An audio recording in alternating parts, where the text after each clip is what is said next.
The suspicious death of a 27-year-old Orlando woman. Sasha Samsudeen's body was found Saturday night inside of her apartment at Uptown Place on North Orange Avenue. Right now, police are not releasing many details, but friends and neighbors say they were stunned to hear about it. Typical girl, just nice, fun-loving girl. She wasn't too boastful, too loud. Just nice, quiet type. She seemed to get along with everybody. I guess kind of nervous because we don't really know how she was killed or if we should be concerned that there's someone dangerous living in our building. She was a graduate of Seminole High School in Sanford. Police are asking anyone who was in the area of North Orange Avenue and Mark Street early Saturday morning to please call them. Surveillance pictures. This is one of the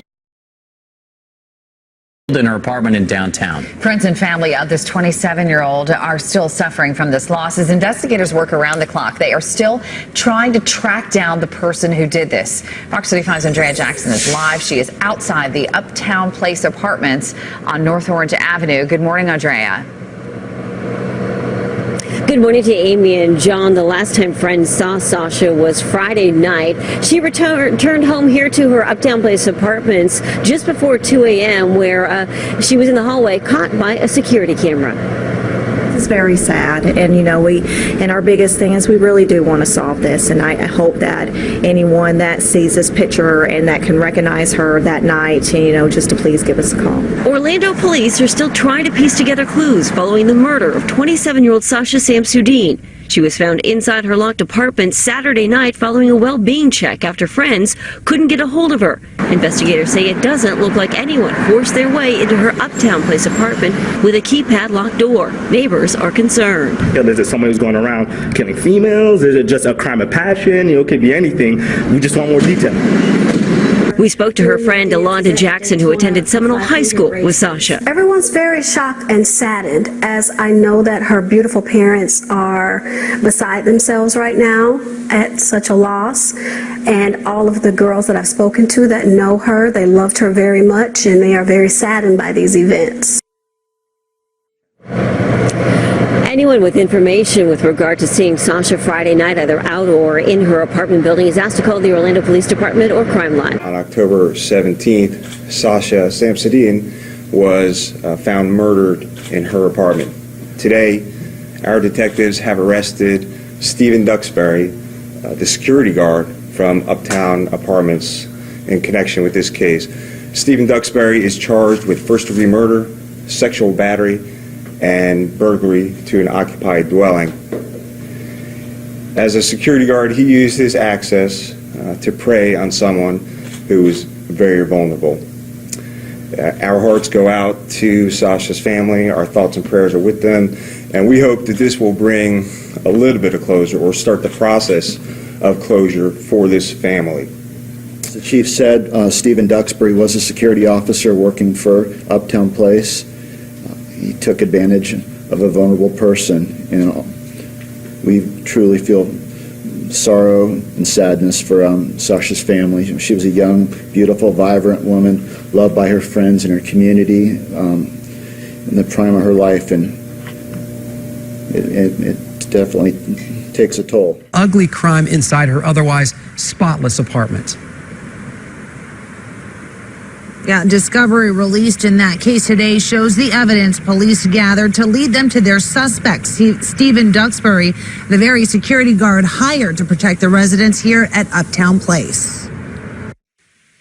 Police started gathering evidence inside Sasha Samsudeen's neat and tidy apartment after finding her lifeless body in her bed October 17th. Pictures show a clean and organized home, but things like this lifted toilet seat in a single woman's apartment did not add up. Duxbury, the security guard on site, told officers he'd seen Sasha alive and intoxicated the night she died, but insisted he never went inside her apartment. In a polygraph test with investigators, they asked Duxbury again if he entered her apartment that night. His response, a no, indicated deception. That cannot be presented before a jury as evidence, but his fingerprint found on her lifted toilet seat can. Beside her bed, they found shoe prints that did not belong to the 27-year-old victim. victim. Detectives asked Duxbury to provide shoes he wore the night she died, and he gave them these.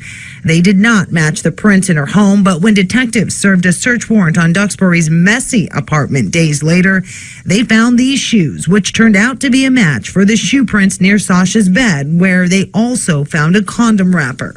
Perhaps most chilling, during the course of their investigation, detectives photographed Duxbury in his security uniform. They noted scratches and bite marks that they believe are defense wounds left behind by a young woman trying to fight off her attacker. Sasha Samsudeen's body was found rolled up in a comforter inside her downtown Orlando apartment in October. Detectives found the security guard's fingerprint on her nightstand. In a newly released 71-page report, detectives searched Stephen Duxbury's phone and discovered he searched the internet on how to override the kind of lock that was on her door. A crime scene photo shows a keypad is used to get into her apartment. Detectives wrote the only logical explanation for the searches was to get into her place without her permission. The report gives a timeline leading up to the murder. Samsudeen went drinking with her friends downtown. She gets back home around 1:45 in the morning. She's with Duxbury on security footage in Uptown Place until around 2:30. Duxbury told police he noticed her drunk but left her when she couldn't remember the code to get into her place. By 5 a.m., he's searching how to override the lock on her door. He's not seen on camera again for nearly 90 minutes. And the next time the cameras catch him, he's holding trash bags. Detectives said the bags match the ones in the victim's apartment. Detectives wrote in their report it's unknown how he finally managed to enter her apartment, but the website searches show he wanted to get into her place. He was employed to safely get her into her apartment. Instead, he used her impairment and his position to illegally enter her apartment and commit murder. They've searched Duxbury's phone and found no link or prior communication between him and the victim. We are hours away from the start of a murder trial for a former security guard accused of killing a young woman. Jury selection starts tomorrow in Stephen Duxbury's trial. Channel 9's Sierra Pubman is live outside the courthouse. And Sierra, the defense was given a blow when a judge said key pieces of evidence would not be thrown out. And that evidence is going to be in. It includes some shoes that were found at the defendant's house, as well as some statements he made during a polygraph test. And earlier today, I was talking to our legal analyst, and he explains just how big of a deal this is. Stephen Duxbury's defense fought to keep statements their client made during a polygraph test, as well as these shoes reportedly found at his home that allegedly match marks at Sasha Samsudeen's apartment, out of court. But the judge says they're in. Channel 9 legal analyst Bill Schaefer. This is a big deal. A circumstantial evidence case is like a puzzle. You have to get all of those pieces of that puzzle into evidence so that you can show this defendant is guilty of what you charged him with. During the trial, Schaefer says we can expect the defense will try to get more puzzle pieces thrown out. Once jury selection begins, it's too late to make motions to exclude evidence. However, the defense during the trial will raise objections as that evidence comes in. Duxbury is accused of raping and killing Samsudeen back in 2015 here at the apartment complex where he worked as a security guard. He's reportedly the last person to see her. Pieces of key evidence, video showing the two together, and later video of the suspect throwing out trash bags the state says are similar to those owned by the victim. That plus his alleged fingerprint found inside Samsudeen's apartment. Duxbury said he never entered. The defendant's statement that he was never in that apartment is inconsistent with forensic evidence. That could be key to the state's case. And to be clear, Lynn, it's only going to be the statements made during that polygraph test, not those test results that are going to be admitted into court. Election just wrapped up for the day in the Stephen Duxbury murder case. He's the guy accused of raping and murdering Sasha Samsudeen while working as a security guard in the building where she lived. Channel 9's Field Sutton has been watching the jury selection process. He started doing that this morning in Field. They still have not picked the final jury pool yet. No, they haven't, but they are certainly getting closer. The problem today has been that things are just moving slowly, given that so many people seem to have heard so much about this case. Today is the first day Stephen Duxbury is having to face his peers and begin answering for the mountain of evidence prosecutors piled up against him, claiming he took advantage of his access to a drunk woman's apartment, raped her, killed her, and then tried to cover it up. Duxbury smiled at times as potential jurors confronted their own preconceived notions about his high-profile case. Some of them told the judge they could only possibly be fair during the trial. You can imagine that if you got on an airplane and you asked the pilot, are we going to get to Miami safely today? And he said, possibly. You might not be terribly convinced that you want to get on the plane.